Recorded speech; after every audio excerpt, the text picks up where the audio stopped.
João, capítulo 13, versículos 18 até o 30. Jesus acaba de lavar os pés dos seus discípulos, explica por que ele está fazendo isso. Ele usa a metáfora de que eles estão todos limpos porque eles têm acolhido a palavra que Jesus tem pregado para eles e falado para eles, e esse acolher da palavra vai limpando internamente a nossa vida. Mas que é necessário esse lavar os pés. Por quê? Porque no andar pelas estradas, essa ilustração que ele usa, no andar pelas estradas poeirentas desse mundo, nós acabamos nos sujando. É uma linguagem, obviamente, metafórica, simbólica, mas o que ele está querendo dizer é que nos nossos relacionamentos, no dia a dia, por conta das circunstâncias, por conta das pressões dessa vida, por conta às vezes das pressões internas nossas pessoais, nossas emoções, nós acabamos fazendo ou dizendo coisas que nós não deveríamos dizer ou fazer, ou nós deixamos de fazer aquilo que deveríamos fazer, ou deixamos de dizer muitas vezes o que nós deveríamos dizer. Então, e isso vai causando, vamos dizer assim, um desgaste nos relacionamentos, porque obviamente isso afeta as pessoas ao nosso redor. Quando nós ofendemos alguém, existe uma sujeira, um barulho na comunicação, uma dificuldade na comunicação.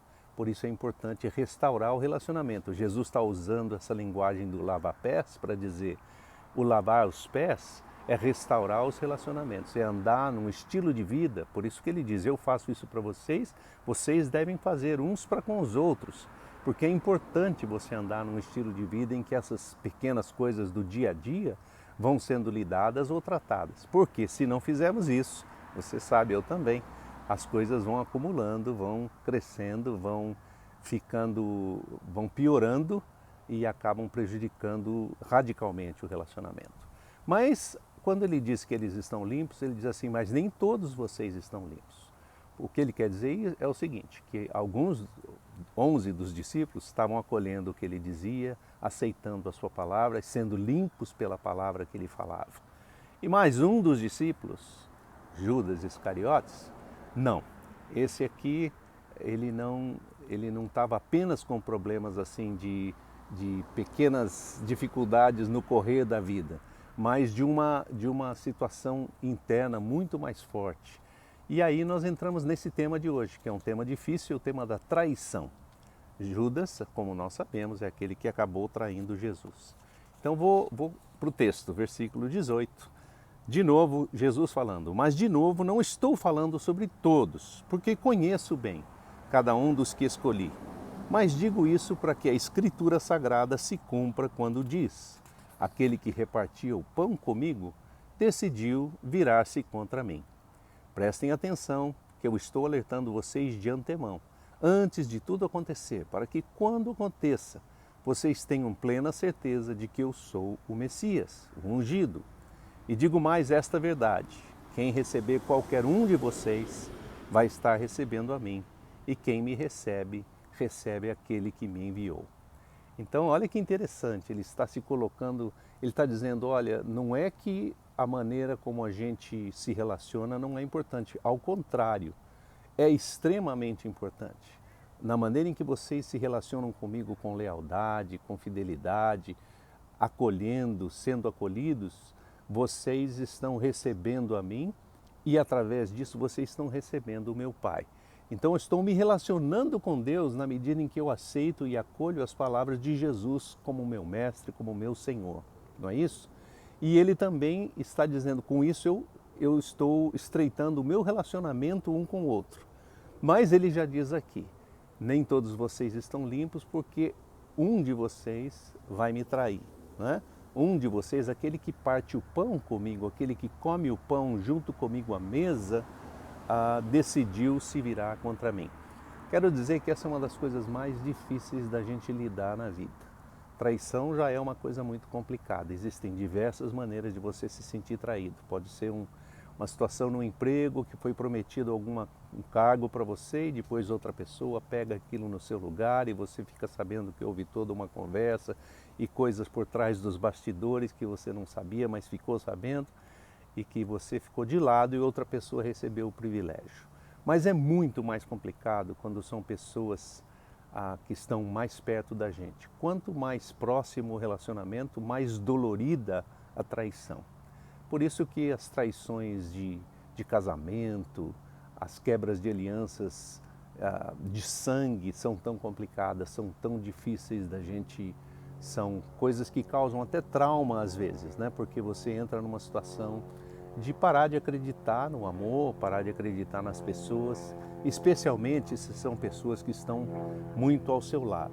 E é isso que Jesus disse aqui, ele disse, aquele que parte o pão comigo, quer dizer, alguém que eu escolhi para ser um discípulo junto comigo, que nesses 3 anos tem andado junto comigo e como nós vimos aqui, alguém que inclusive era o tesoureiro da equipe, quer dizer, ele tinha um cargo de confiança e tudo mais.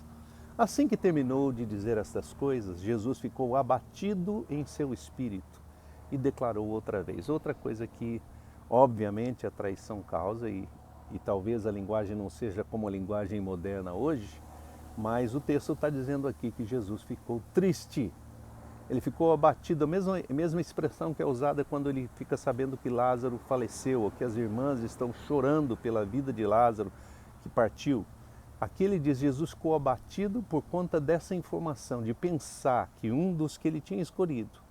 E aí ele diz assim, na medida em que ele fica abatido, que ele fica triste, entristecido profundamente, a linguagem moderna a gente usaria assim, ficou deprimido, né?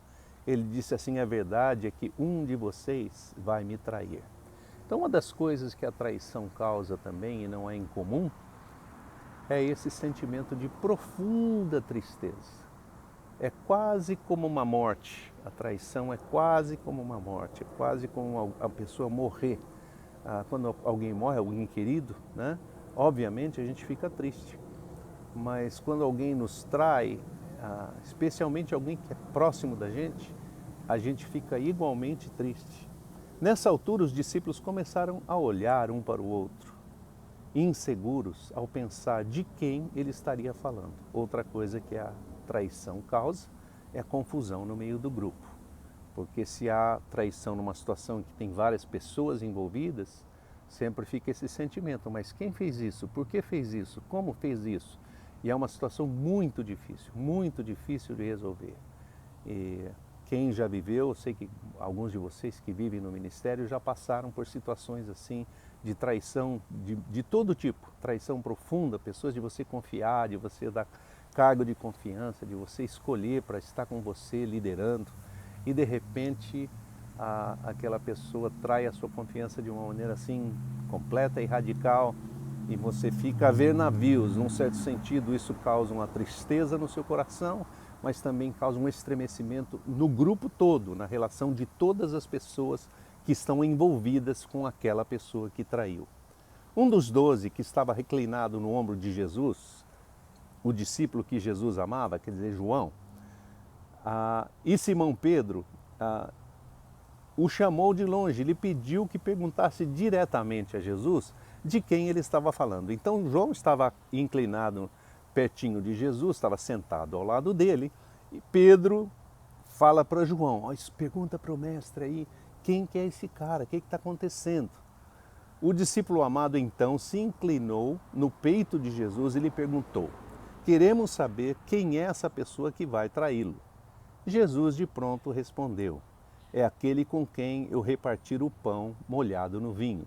Eles estavam à mesa, estavam sentados para a ceia, né, essa famosa situação aqui da ceia do Senhor, e o Senhor pegou um bocado de pão, um pedaço de pão, como era costume fazer naquela época, costume até hoje em muitos lugares. Eu lembro do vô espanhol, vô da minha esposa, né? que fazia exatamente isso, gostava de pegar um pedaço de pão, molhar na taça de vinho assim, comer o pão molhado no vinho. Não era um costume meu, mas eu achava aquilo intrigante. Jesus faz isso, ele diz, a pessoa com quem eu como o pão, que eu molho o vinho na minha taça e reparto o pão com ele, essa pessoa que vai me trair. Jesus de pronto respondeu, é aquele com quem eu repartir o pão molhado no vinho. Desculpa, eu já falei isso. Ato contínuo, Jesus molhou o pão no vinho e o deu a Judas, o filho de Simão Iscariotes. Então ele está revelando quem ele é. Assim que Judas comeu o pão, Satanás entrou na sua vida com força. E Jesus lhe falou: faça logo aquilo que você veio fazer. Então Jesus, sabendo que a coisa ia, vamos dizer assim, andar numa direção de traição completa, só pede para ele apressar o passo, não ficar enrolando, vai e faz o que você já veio para fazer. Esta última frase ninguém ouviu dos que estavam com ele à mesa. E como Judas Iscariotes era também o tesoureiro dos discípulos, alguns pensaram que Jesus estivesse lhe dizendo para comprar provisões necessárias para as refeições seguintes, ou que estivesse lhe dizendo para comprar alguma coisa para oferecer aos pobres, ou alguma coisa semelhante. Judas, assim que comeu o pão, se retirou imediatamente e caiu à noite. Vou deixar você com essa metáfora. A traição, num certo sentido, é a noite da alma. Quando isso tudo aconteceu, caiu a noite. E as coisas vão daqui para frente caminhar numa direção do que a traição causa. Não é? Tudo debaixo do plano de Deus, mas debaixo de muita tristeza também. Boa semana para você, Deus te abençoe.